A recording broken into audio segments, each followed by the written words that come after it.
তাকওয়া অর্জনের মাস এই রমাজান মাস, দান সাদাকার মাস এই রমজান মাস, নেকির কাজের মাস রমজান মাস।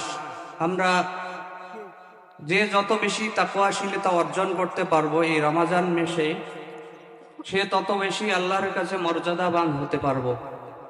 এই তাকওয়া অর্জনের মাসে আমরা বেশি বেশি সালাত, সিয়াম, জাকাত এবং দান করব। প্রতিদিনেই আমরা অল্প অল্প করে হলেও আমরা দান সদকা করব।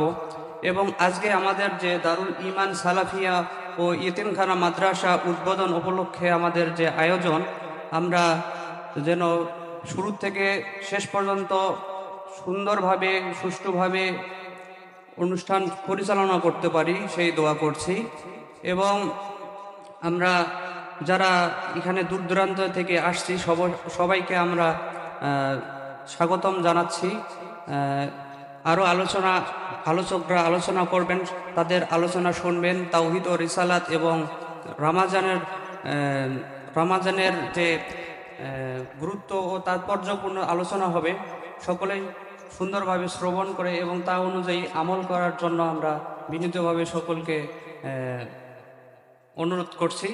এই বলে আমার উদ্বোধনী ভাষণ শেষ করছি। আসসালামু আলাইকুম ওয়া রাহমাতুল্লাহি ওয়া বারাকাতুহু।